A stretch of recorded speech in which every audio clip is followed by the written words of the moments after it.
Welcome to The Best of Intentions, a podcast from Intention Films and Media, hosted by writer, director, former film commissioner, and novelist Debra Markowitz. So join us as we talk about all things creative. Hi, I'm Debbie Markowitz with the Best of Intentions podcast, and we're here at Governor's Comedy Club in Levittown. We're so happy to be here. First, I have to basically tell you that my film is out, Waitlist, A Lover's Story. It's on Prime Video. Please go on over and watch it and give us a review, because that's how indie filmmakers kind of move up the ladder. People have to see their film. So if you like romances, it's a really, really kind of cool film. Stars Beck Fordyce and Travis Grant, and also has appearances by Robert Clohessy from Blue Bloods, Abigail Hawke from Blue Bloods has a cameo, Kim Director from The Deuces in it. We've also got Lucas Hassel from The Blacklist, so there's a lot of really cool supporting names in the background, but it's a fun film, and I hope you'll give it a watch. I run across a lot of really amazing people in these film shoots, and there's people that you just totally vibe with, and they're very helpful, and they're great to be on set with. And so I never prepare anything. I just bring in somebody that I like to talk to, and that's how these podcasts happen. So my guest today, and I'm very excited to welcome the multi-talented in many different areas, Jennifer Elyse Feldman. Is that what we like to be known by? Yeah, it's great. It's my official doctor, non-fake, let's have a real conversation without the pretenses name. No foundation on the face. You're getting the real deal. Very cool. Yeah. I like that. Yeah. Now, when I first met you, we were doing Waitlist, and I needed somebody to do a cameo as Beck Fordyce's adopted son's fiance. Yes. And so E.J. Acosta, who plays Danny, he said, well, what about Jenny Feldy? I'm like, I have no idea who that was. Right. And so he showed me a picture. I'm like, she's gorgeous. I said, yes, let's do this. Love Me EJ. Thinking you're 20 years younger than you are. Because I'm like, wait, what? Right. But it was perfect. It works. And after we did that, how did we get involved again? Do you remember? Did I need makeup for somebody? I got there, and I remember sitting there. It was a quick scene. And you're very efficient. Bravo, love efficiency. And I was like, how old do you think I am? So that was really funny, because I'm turning 42 in September. But I was playing like, I don't know, a 23-year-old, 25, like 23, 26, something. yeah. So anyway, but I don't know. I think, in this industry, you get referred a lot, I'm sure, and vice versa. So names get thrown around. So someone must have told you to hire me for makeup, and I guess for acting. So we went back and forth for one makeup day. I don't think that went through. And then eventually one of the days you asked me for makeup worked. I needed special effects for Travis's hand, if I remember correctly. I really don't know, because I was getting ready, and I was like, how did we even meet? I don't know. I can't tell you the origin story, but I do know at some point around Christmas time, we had a long 2-hour Zoom call. And I think I spent 16 hours preparing From the Embers. That's the now working title. Wardrobe and props and making lists and color coding and all that. So, I think that was it. We had done a film which is now in editing called From the Embers, which is the feature version of our short Brimstone. And I think I needed an effect for Travis's character's hand, because he was supposed to punch somebody. And so I think I spoke to you about that, and I was telling you how kind of overwhelmed I was at the moment, because we had a production designer, but for some reason we had a miscommunication, and so she thought I didn't need her, so she took another job. And I was telling you, and you said, well, what can I do to help? Yeah. And I said, well, I need help with props, I need help with whatever. And you just jumped in. Yes. And I so appreciated that. You helped with wardrobe, you helped with props, you helped with production design and makeup. And, you and I know Zach Walker jumped in and started doing extra stuff. I said, because we're doing all of this ourselves. And it's so low budget, but it doesn't look low budget. No. But it's so much work. Yeah. So, oh my God. Yeah, so you jumped in and did all these extra things, which was so amazing to me. So. And the first time you came to my house, I had my wisdom teeth taken out, I think less than 48 hours prior. So I had 4 holes in my head and was put to sleep for the first time in my life and crying in the doctor's office, hysterically crying, I don't want to do it, I don't want to do it. So, and construction had started, I think they're on the same day, about 12 to 15 feet from my head. So you came over and I had 4 holes that were just bleeding out of my head. He's like, hello, hello. Okay, we could start this movie. Oh, man. But we did it. We got it done. And we even ended up using the house next door to your house because it had a construction site. Oh, yeah. So that actually worked out perfect. We had... the lead character had to go to work, and he was just somebody who was just loved his job, was obsessed with it, and he was in construction. Yes. And we're like, we got to find a house that's under construction. Like, the people next door. Yeah. And we Justin Robalata. I'm not gonna say Justin. How do I say his freaking name? I can't remember it either. Why do I forget? I feel so bad. What's it now? Levine. Yes, it's his wife. It's his wife, because I went to his wedding. So that's just a weird coincidence. And you didn't know that till he walked on set? No, I hadn't seen him since his wedding. Yeah. So I was like, oh, okay, well, how's the marriage going? You have 2 kids now. Welcome to my house. Okay. Yeah. But this community is really... as big as it is, it's also very small. Yeah. You know, so you end up in the same circles with people. But there's so many things that you do. So what did you start with? Did you start with hair and makeup or effects or acting? I mean, when I was a baby, someone from Gerber discovered me or something. But 6th grade, I had a modeling agent. I did some math modeling, but I wanted to get A+, and I went to Jericho High School, and they tell you have to get A+, and you have to be an honor society, and you have to play tennis. So I couldn't go to the city back then and do the go-sees. This is back in the day we didn't have the self-tapes. Self-tapes weren't a thing, you know. So you had to do the go-see and the cattle calls and wait online, you know. It was like back Cindy Crawford time. So then I dropped out. And then I became I became a workout instructor because I had to pee in DC. Walked into the gym. They said, you know more than me. You should work here. I ended up teaching workout classes. Wow. Ended up in all these viral music videos with one of my college friends who's a big-time producer. 8112 Studios. Big time stuff.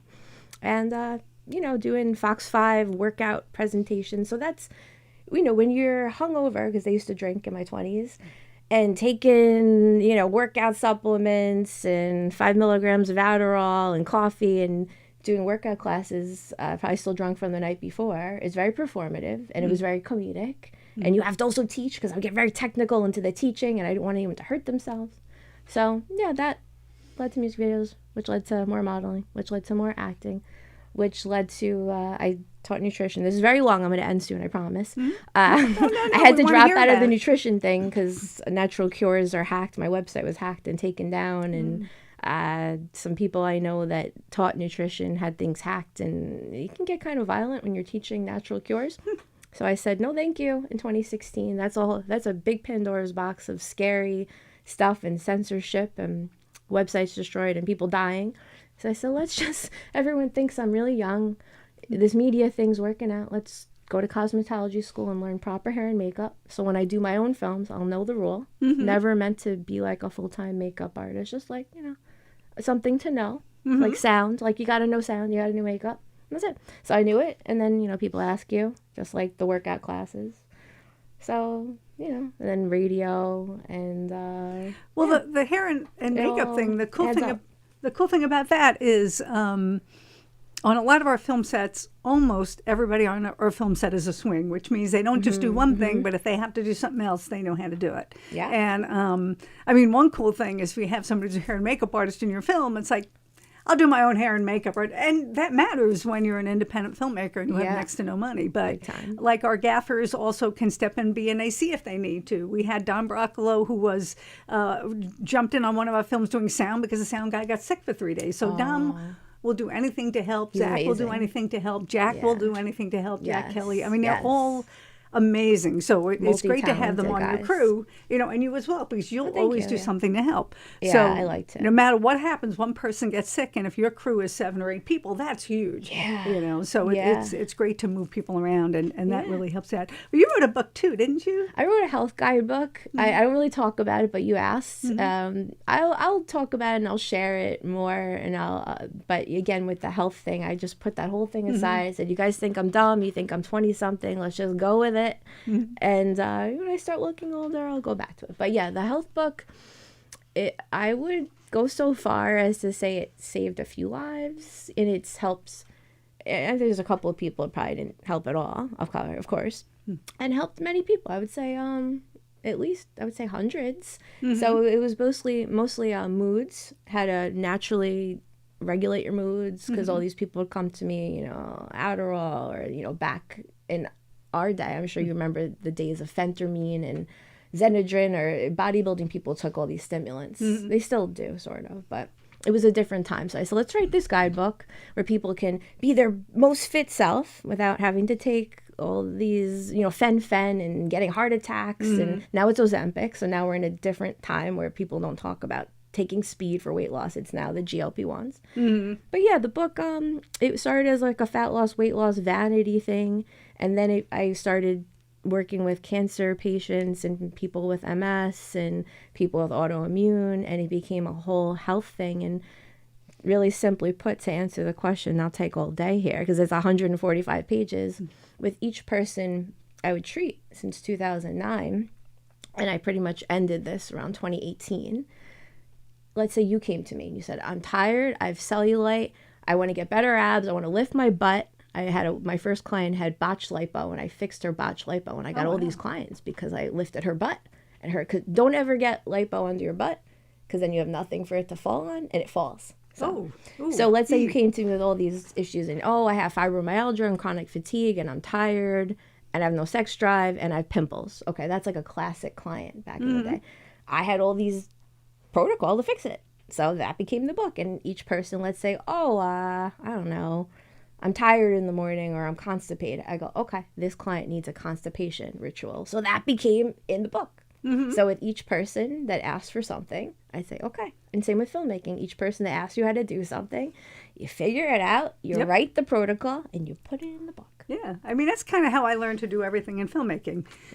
I started out because the county executive at the time, I was working for the county, sent somebody over to me, a director, because he needed a couple of names and he knew that I knew the celebrities. And so I usually did not read people's scripts, but because the county executive sent him, I had to do that. So I read his script, and it was pretty good. And I said, but you got the wrong actors for this. And I explained why. And he goes, well, who do you recommend? And so I recommended a few other actors I knew. He goes, you think you can get them? I said, I think we can try. So after casting a few names for him, he said to me, would you be my casting director? Right. And I said, well, I never did it before, but I know how to ask questions. I know how to do stuff. Yeah. So that's basically what I started doing. I started, looking at the procedures. I went on the casting sites. I went through a ton of reels, and I also run the Long Island International Film Expo. And at the time, I was still watching films, so I'd always notice when I saw an actor I really liked, and I'd make note of it. So, hey, I saw this guy in this film or this woman in this film, and then it helped me to cast it. And he ended up making me a producer, and I had to go through county and make sure I could do it. I had to do it on my own time, but I had to make sure I could do it legally. And so I did that, and I was never going to do it again because it was so much work. But I took off of work for a week. I took my vacation days, and I had the best time on set. And I just remember going to work that Monday after having the week off on this very intensive, long, exhilarating, scary, deep, dark set. And I remember walking to my office and putting my hand on the door and just feeling like the life seep out of my body. Oh, no. Because that was so great. And I like my job. I'm really lucky that I had a 9-to-5 that for 90% of the time I loved. And then the other 10, maybe 15, you're dealing with politics and all this other nonsense I hated. Lucky. But so I realized it was a lot of work, though, working full time and then doing that at night and on weekends, that it really wasn't my thing. But then I get a email from Kathy Cato, who runs the Queensville Film Festival, saying, I have a feature director who needs a casting director and a producer. And I'm like, I said, all right, well, out of respect for you, I'll read the script, but I'm not making any promises. I'm not doing this again. And I was about 10 pages into it. And I'm like, this is the best thing I've ever read. I'm like, fine. So then I ended up casting and producing a feature. Wow, okay. And then it was after that where I finally said, first of all, my phone started ringing off the hook because everybody wanted me to be their CD. And I'm like, I don't have time to do this all, but I wanted to do one short film, The Last Taxi Driver, which should be going up on our YouTube channel soon. I wanted to do that to see what made directors crazy. To see what made directors crazy. And I learned it because everything is on your shoulders. Yeah, oh yeah. Yeah. Have you directed yet? I mean, honestly, not on your sets. I try to stay out of the way. Well, and Nikki stuff, Silva was on her set last night. I dressed up with the fake boobs and the blonde wig and acting mode, but I've been behind the scenes mode. So I'll dress like in a ski suit and try to just be invisible. But I'm on a lot of sets. I would say I'm butting in and I'm directing. I'm directing myself. I'm directing other people. Yeah, it happens a lot, but officially, no. Officially, no. I would only direct my own things. I don't think I'd ever want to direct someone else's. You never know. But no, I don't think I'd want to direct someone else's. But speaking of exhausting, the last director at my house, he posted this, so I can say it. He collapsed. It's so exhausting that we did 9 days at my house. I mean, I wasn't directing his shots, but I'm doing a little bit of everything. Effects, maybe you should do it like this, maybe you should wear your shirt like this. I mean, I'm butting into every single thing, and for better or for But that's worse. like a production design kind of thing, though. Yeah, even lines, though, like for other things, I'll start doing that. It depends on who I'm working with, because sometimes I know they need that, and they ask me, and they say, please give me your feedback, and direct. And then sometimes I'm like, you got this. Like Brandon Bassam, I didn't help him direct the shots really, except when I'm doing makeup, because I just like his instincts, and I don't want to share my instincts. Like you do you. Yeah, you know what I mean? It's a fine line. Because you can be on set, and it maybe one person might go, "What about?" And if the person doesn't do it all the time, then sometimes that's the right thing. But then you get the person time. It's like, we'll do this, and you have to turn around and go, "Stop." Yeah. Because now you're rewriting your reader. Please don't do that. Exactly. And I've had to explain to a couple of people, not most get it, but I've had to say to one person, just stop directing. Yeah. Isn't it? And she basically said, but isn't it for the better of the film? I said, I'm the director. These people hired me because they want my vision of this.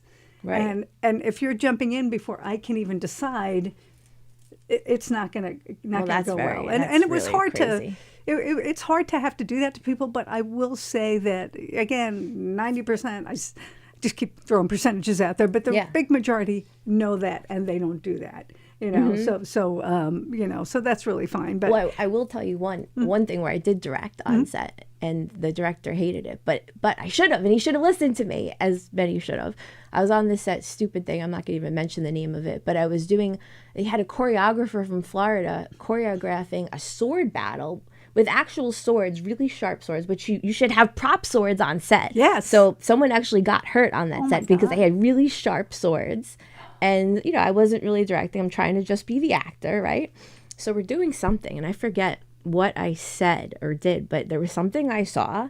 So I made a suggestion. Never met these people. I knew him for like an hour or something. He goes, "You're the actor." Well, guess what? Someone got hurt. I saw the footage. It sucked. And you should have listened to me. Okay? So sometimes you should listen to your actors, and that's the only time that anyone ever said, "You're the actor," with a really nasty attitude. And it's like, you know what? Maybe I should be the director. Okay? See, now John will agree with you, because John's actually done sword fighting and heavy steel and whatever, and he's also taught it and choreographed things. Very cool. And he will always say the only time you should speak up if the director is doing something is safety. Safety always first. That's not even a question. If there's a danger zone, it's got to be brought to would you say the director's attention or the AD's attention? Probably the AD's attention, right? I would go to the first AD. Right. Okay, yeah. To shut it down. Right. If it's dangerous, you have to be careful. And I know a film that we were on. I forget what. I think I was the CD and John was the. I think he was the production designer. Okay. And one of the producers. And there was a scene in this one short film where one character had to push the other character against the wall, and and it was a knife scene, but the director hadn't rehearsed it or anything, and one of the actors looked to John and said, God. "What do I do?" He goes, "I'll take care of it." But you can't just pull knives on people. No, I know. So John had to fix that. This is a sword. Yeah, it's a sword and claws. Yeah. And it was kind of a complicated scene, which was really cool. And if they shot it well and listened to me, maybe I would have posted it. But whatever. Yeah, but safety always has to come first. That's not even a question. Yeah. I mean, we always have insurance and whatever, but I mean, we're doing this for, 14, 15 years making movies, and we've never even had, I don't want to jinx myself, but we've never had a problem. We're very careful because obviously you don't want anybody to get hurt. You don't want to have any problems. You don't want to get sued. You don't want to get all kinds of things, and you want to take care of your people. Yeah. You don't want people to ever have to be afraid to be on your set. Right. And one reason I know I get some of the names that I get that they don't even have to see the script before they say yes, because they know I'm not going to make them look bad. They know I'm not going to have them there for 20 hours. They know, there's a whole bunch of things I'm not going to make them do. Yes. And if there's an intimate scene, we're going to sit down and talk about it. What are you comfortable with? Right. What do you, and some are like, I'll do this, and this, but not that. And some are like, you don't want to do anything. And some will be like, what do you need? Right. How naked do I have to be? Which I don't want nudity in my films, but you need to, gauge people's comfort. Yeah. Because it all is an endeavor where you all have to contribute really greatly when your crews are that small, especially. So no, you were great with that because there was a lot of intimate scenes, and from the Embers, I mean, they're married. They get married at some point, so they have to get really close. And for me, I'm actually I'm people maybe wouldn't expect it. I feel like I'm perceived opposite of how I am a lot, but it's weird for me. I've gotten out and basically half-assed every single kissing scene I've ever done, ever, because I'm weird with that. You have to let people get directed know. So I would want someone to be a little careful, just because, like, I don't know, me hugging someone I don't know and pretending to be their wife on a real non-comical level is like kind of difficult. And kissing them, oh God, no. I would probably be like, can we get around this? Can I just put my head in their shoulder like I've done many times? So you gotta be sensitive to that and tune in like a psychic, as you are, to your actor and know how far can I push that. Yeah, you gotta. I mean, it's what your actors are comfortable with, obviously, because you never want anybody to not be comfortable with it. And depending on the crew. I mean, we when we shoot Couple of Guys, usually John is our director of photography, but Couple of Guys, which you're on as hair and makeup, and you're going to help do some scripty work. Mark did my first 3 films. He shot my first 3 films, and then John shot most of them after that, except for the couple that he was in. Then we had to have other DPs. But, when I work with Mark, because he's so freaking talented, and he's so good at what he does, and he totally gets what I want all the time. Oh, that's amazing. Like we'd sit down and like for the movie Leaving, I had an idea of a palette in my mind, and we sat down and he went, and I see blues and I see this and this. I'm like, yes. It's like he totally gets my writing and he knows what I want. And he has an amazing way of conveying that. But sometimes he'll want to try something that I hadn't really planned, and he said, hey, can we? And I'll think about it. I'm like, all right, because I trust him enough to know that's going to look amazing, So it really is. Even though you're the director and you have to call the shots per se, your crew is essential. Everybody helping is essential. So, it's when it says it's a Debra Markowitz film, it's always supposedly the director, but it's really all of your film because it couldn't look good if you didn't have these other people. True. So people, and I think what's really essential is whoever you bring on cares about the project. Yeah. Cares, and also I would say has telepathy, ideally, because the best people I've worked with, I mean, I had this friend, Lara Stromberg. She was in my dream the other day. I haven't seen her in like 10 years, but she'll show up in my dreams randomly, and her and a couple dozen other people, but I'd say a few, we could just look. I know exactly what she's thinking. She knows what I'm thinking, and you and I have done this through text a lot and on set. but through text many times where I'm thinking something really specific, like a projector light. I bought all these projectors. I told a friend I was going to send him videos of projector lights. You send me a picture of a projector light on the ceiling. I said, I have the same light on my ceiling right now. So there's a lot of specific coincidences and things where I'm thinking this, you'll text it to me. The exact same thought, worry, concern. So I guess my question to you, I know you're hosting this, but I'll ask you one question. Absolutely. Telepathy, because your show is about magic, it said. So do you think that it's best to have telepathy with the people you're working with? Yeah, I mean, it is obviously, like when I talk about like Mark Ryu, who again is just this amazing DP, he gets what I want. And I don't know if you've just worked with people enough that they know what you want. Like, we're a really well-oiled machine. There's at this point, the crew we have right now, there's no weak links. They're all friggin' amazing. And they're all swings, and they're all willing to help, and they're all... so we will almost get done every day early because nobody almost has to tell anybody what to do. It's just like they're on it, which is pretty amazing. But if you can have telepathy with somebody, I mean, because you can have the picture in your mind, and then how are you going to achieve that? Right. So if somebody can know what you want, it just makes it that much easier. Yeah. If that makes sense. Oh, no, because a script it doesn't exist. Making a movie is you're making something that doesn't exist. So if you can picture that final outcome and be in that same visionary room with you, I don't, there's people who do the remote viewing. Like, if we could both remote view what the scene's going to be and then reverse engineer and direct that's kind of what I do. Yeah. So if everyone's on that same page, the worst is when they're on the opposite page. Oh yeah, you can't be on the opposite page. I mean, you can disagree with somebody, and know that the director still has to have what they want, and that doesn't that's not necessarily bad unless it's all the time. Then you're not on the same movie. I mean, we had a movie that was a 72-hour challenge, one of my favorite movies, not Waitlist, but The Waiting Room. And somebody brought me in as director, and she wanted a few actor friends on it, and I wanted a couple of actor friends on it. And I had a composer who wanted to work with me forever. And there was one woman who was raising the movie, the producer, but still, money was not a lot. And we had 72 hours to complete the entire film. So there was this one composer who had been wanting to work with me. He'd done a lot of movies before. He started working on the score before we shot the movie, and I never heard it. And then as soon as we shoot it, Mark Ryu was editing that. Actually, he did 4 films with me. But so he was editing that, and the composer sends along the score, and I'm listening to it, and I'm like, what on earth? I'm so confused because it was so not the movie. Oh, no. So I called Mark. Now understand, 72 hours, so I'm waiting up to see the next pass. Yeah. So I'm up at 3 a.m. so I can approve it for the next step of the game. And I said, Mark, what do we do about this? And he goes, I can't even listen to this. So I and it's not that the guy was a bad composer, but he wasn't getting what the movie was.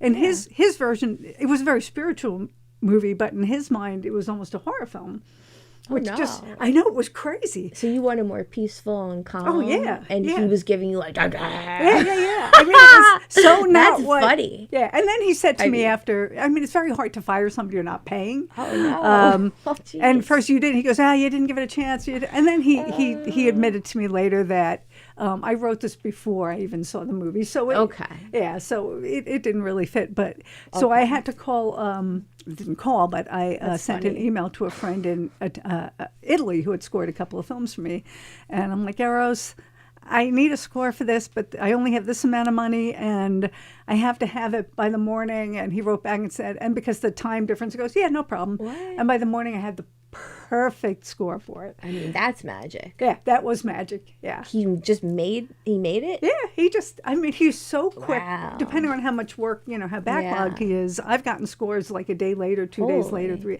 which are fast. Magnificent. And then when you find those people that get what you want. Oh, yeah.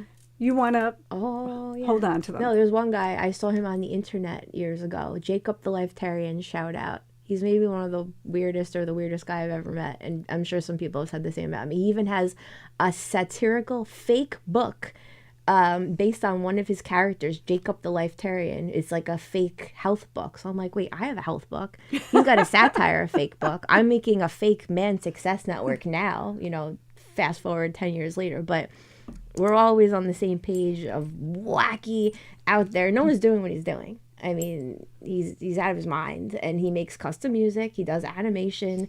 He understands my vision. We both went to the town of Oyster Bay, and we didn't get kicked out. We almost got kicked out, and he did my vow renewal with my blow-up doll wife, and he was fantastic. But he's on the same page as me. I don't know who else is. I mean, I could maybe have 3 other people that can maybe do what he does. Yeah. So it's like when you find these people, it's like, where are you? Who made you? Sarah? I know.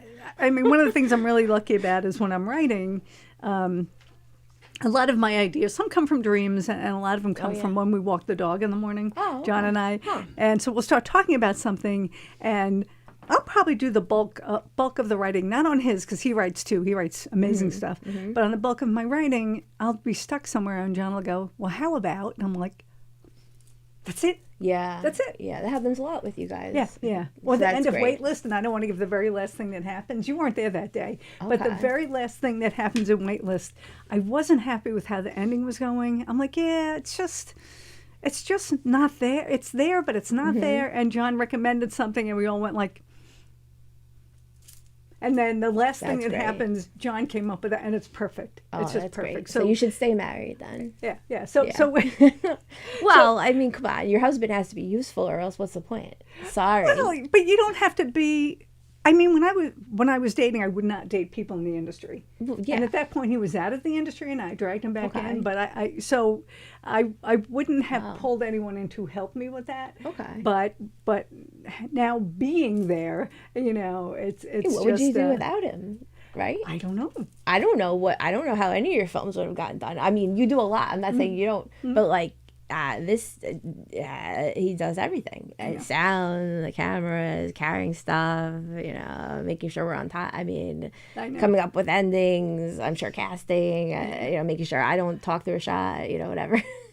Et cetera. I called John as my Swiss Army knife filmmaker. Yeah, everything. Because wherever I need to put him, if it's the thing he wrote, if he's going to act in it, then I'll direct it. I really trying to get him to direct something, but he doesn't want to. Direct something? I want him to direct something. If he's not in it, I think he should direct it. What kind of thing? Storyline. Well, it depends. Like he wrote a script called Trailer Park Afterlife, which has won a lot of awards. And then the question is, we have these 2 actors we would consider for The Gravedigger, but part of me thinks it should be John. But if it's not John, I think John should direct it. Okay. But John doesn't want to direct it. John would rather do the camera and whatever. Right. So, I mean, on set, I'm a writer and director. Yeah, I can do casting. Other than that, I'm almost useless on set. But John does everything. A lot of the technicals. Yeah. You could just do everything. You technically would take, 20 times or 200 times as long maybe, because Dom does a lot, Zach Walker. But you could just do a 2-man crew if you needed to. We've done that.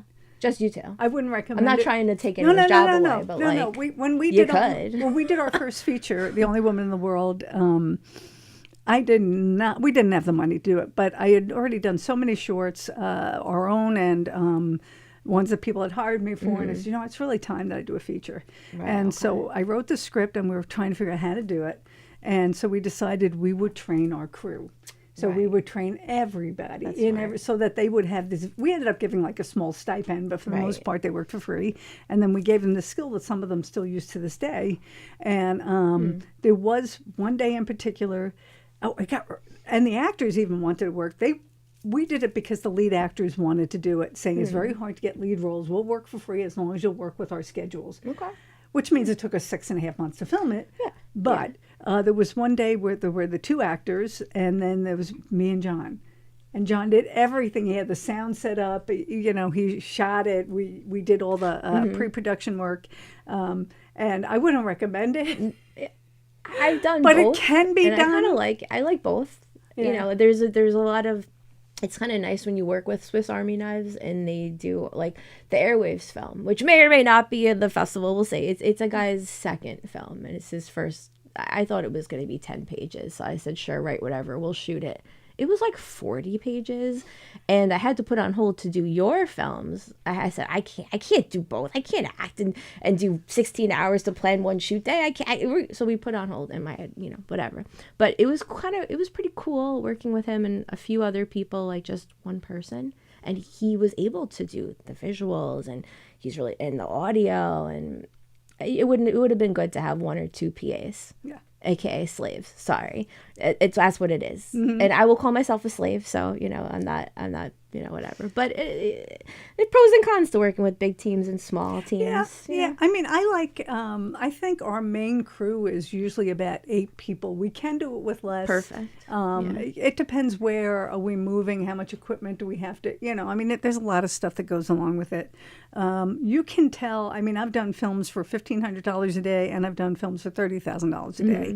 And the $30,000 one's just so much easier. You can get names. You have other people doing the paperwork. You have, and it's I walk onto set and I walk away with a nice paycheck, and it's lovely.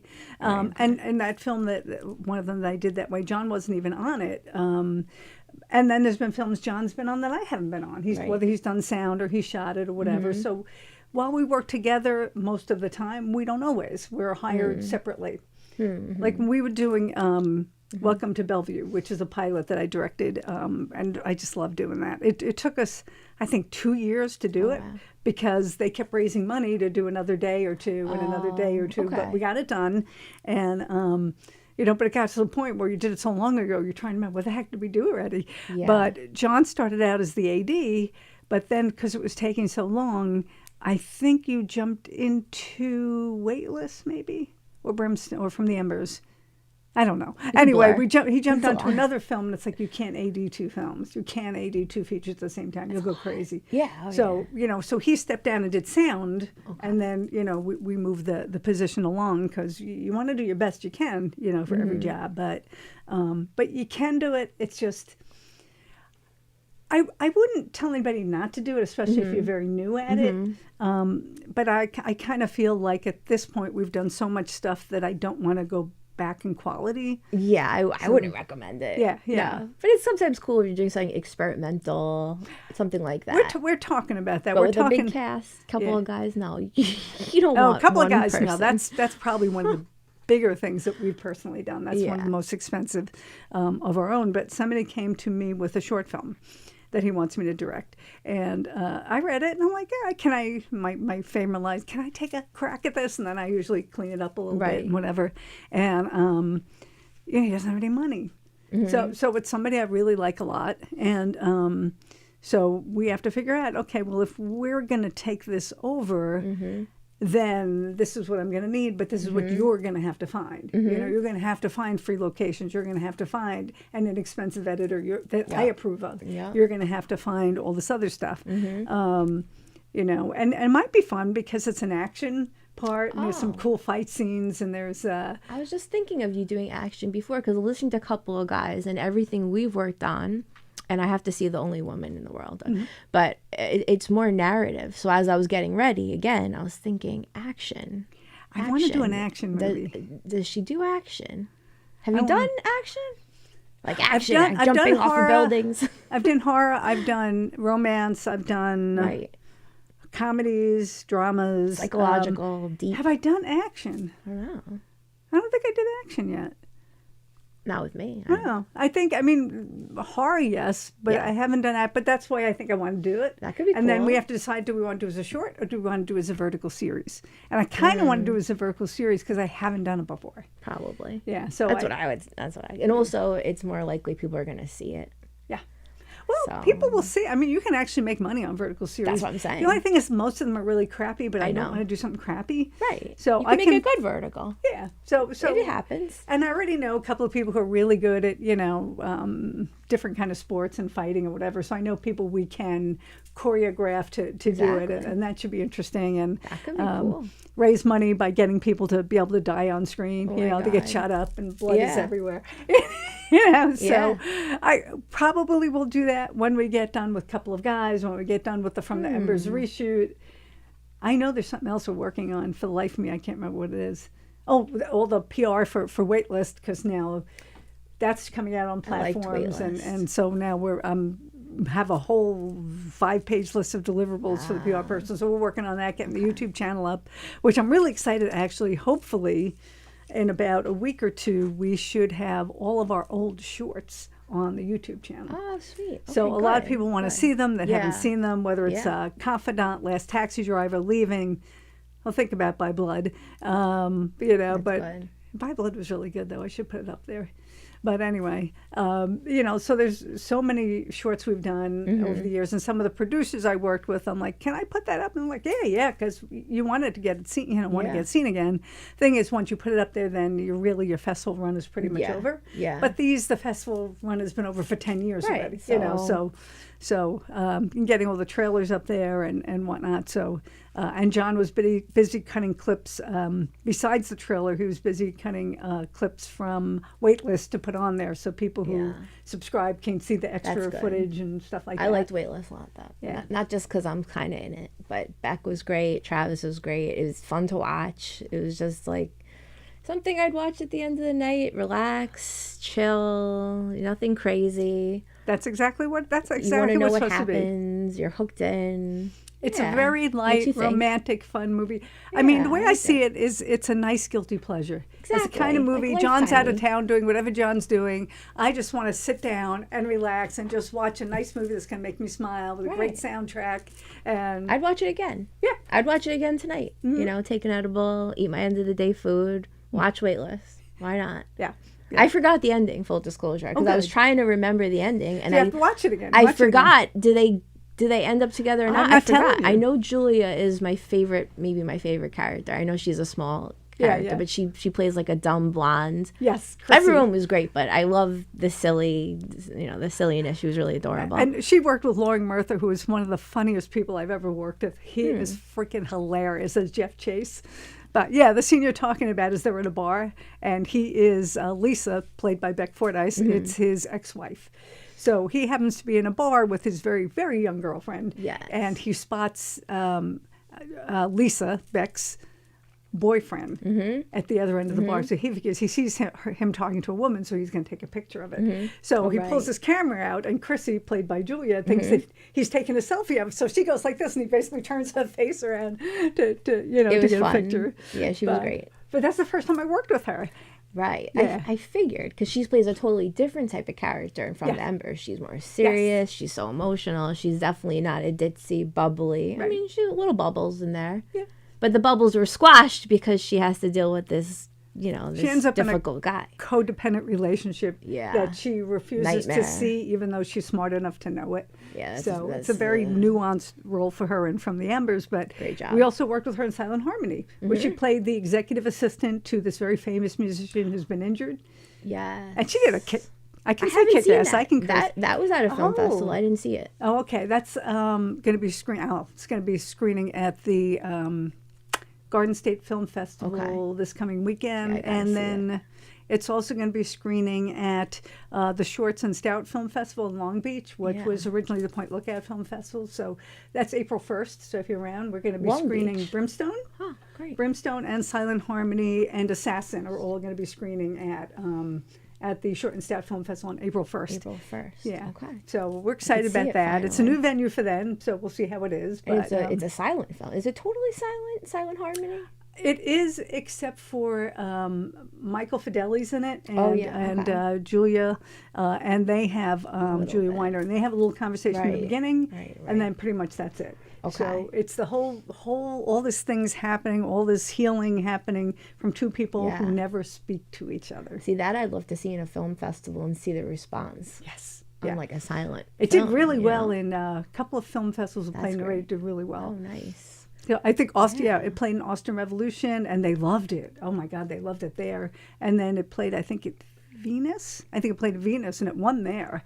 So Garden State, it's not always easy to get in there, so it's kind of cool that it'll be screening there. I don't know if you could say, so stop me, but it's sort of that the Silent Harmony was sort of written based on the actual actor's like health situation. It was it was something that the lead problems. had gone through that she had gotten past, and then I wanted to bring in things that Travis had gone through because he had had 2 hip surgeries. He was a jiu-jitsu champion, and he just really wasn't able to do anything for a while. So we kind of brought that into his character. So they both would have had these things that they were working through. Exactly. And they worked them through together all through the lead character's music and a chess game. Which So to do that, I didn't know how it was going to be received. I think it would be the kind of film that a festival would either love or hate. I didn't know. Exactly. And Linda Collins is the producer on that. She's actually going to come in a few weeks. So, cool. So that'll be cool. I that love was collaborating cool because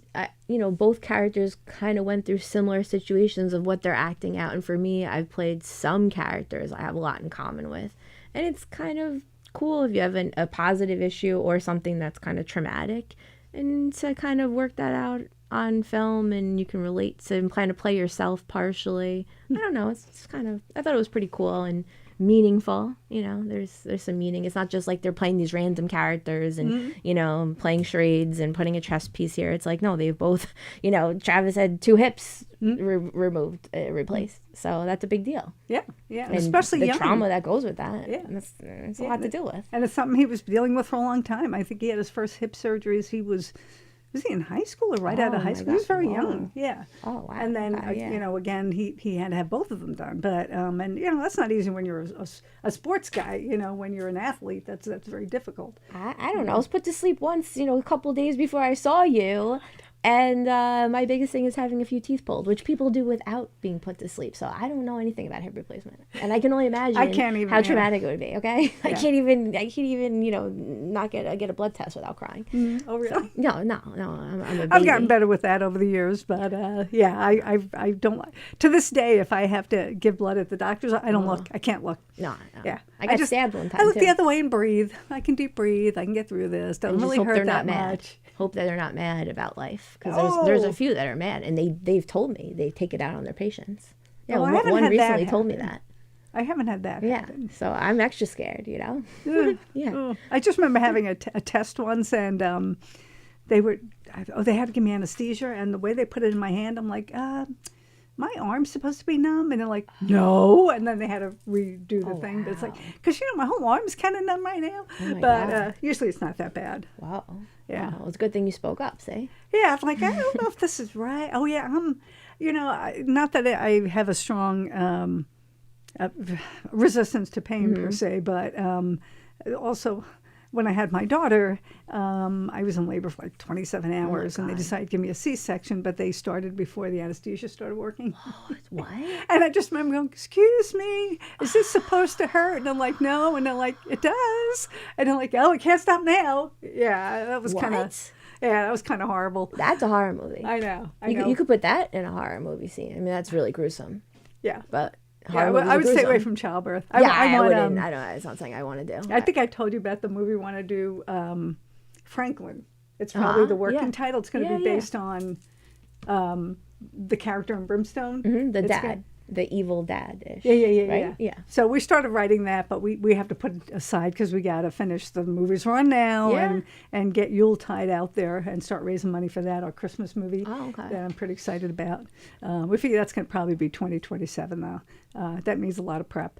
But so after that, then we'll do the horror movie. Okay.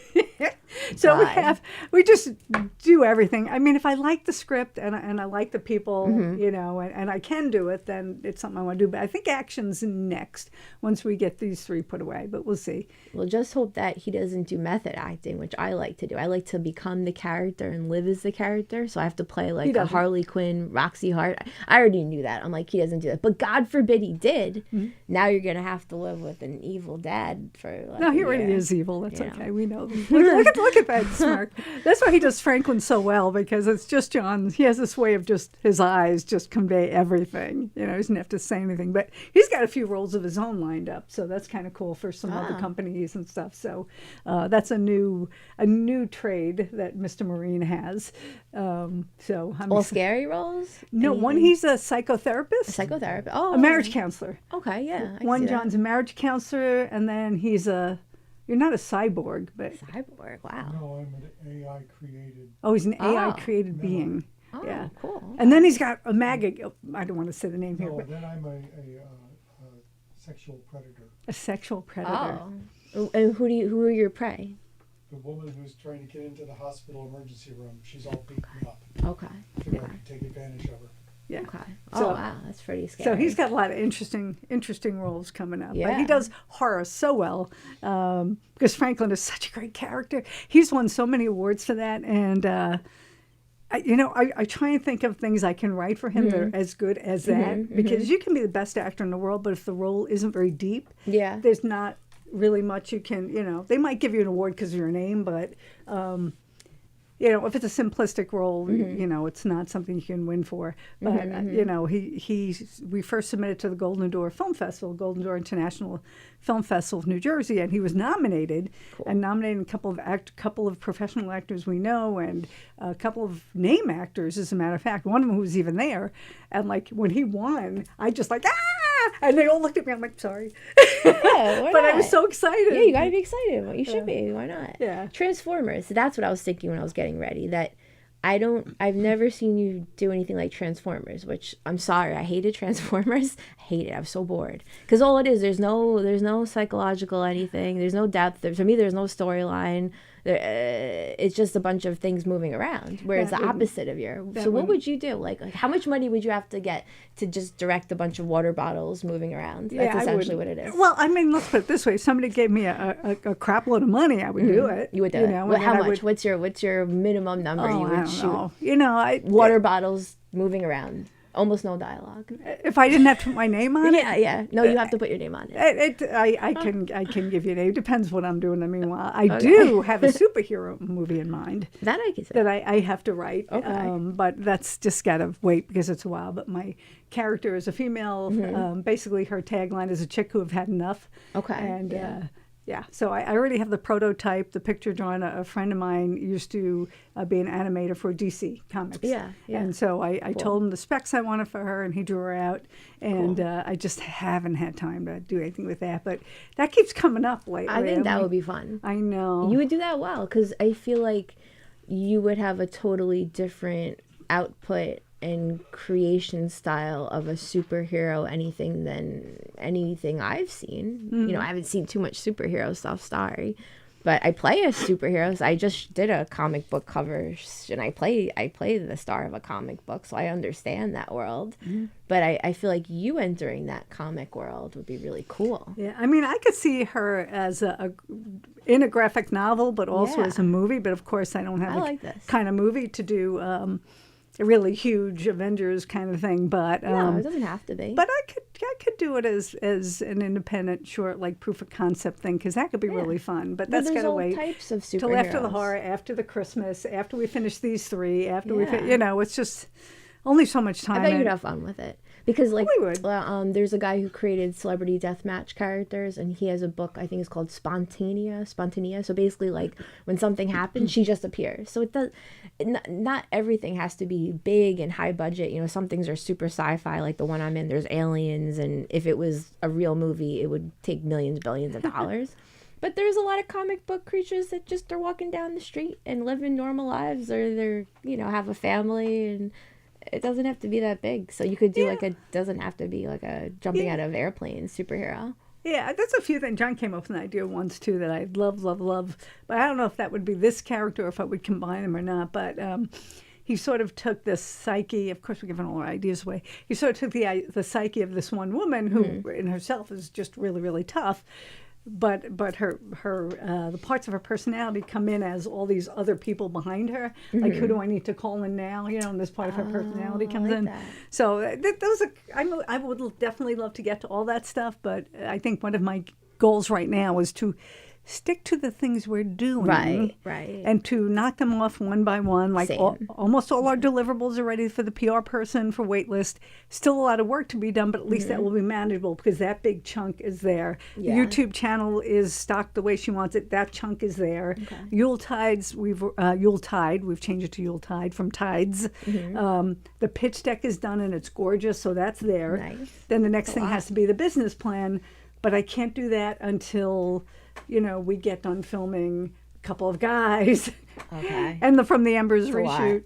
So it's kind of trying to focus on the things that are here. And then once we finish with the Brimstone reshoot, now Jack Kelly had edited from the Embers. I keep saying Brimstone, which is what the feature was called. Yeah. He edited, and now it's going to the finishing editor who's going to color it.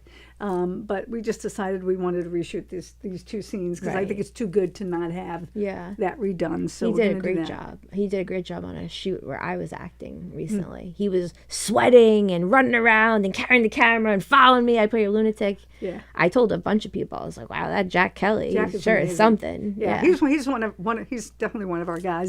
He started, so Jack, if you're listening, which you're probably not because you're probably working, but he started as a PA. We were on The Better Man, and Michael Fideli, who was the lead in that, he said, hey, my boss's son is a really good kid. Can he come on set? And I'm like, I don't like people who I don't know if they know what they're doing to come on set.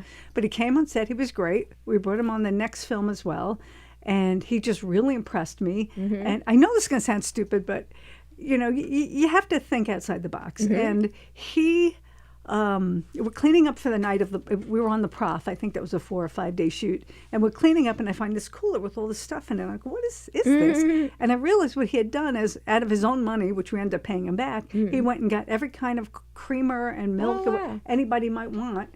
So if, we had a couple of boxes of Cup of Joe that they would have, whatever. That takes thinking not to tell I do that. that. I just did that for the film at my house, which I basically collapsed, and I'm finally alive now.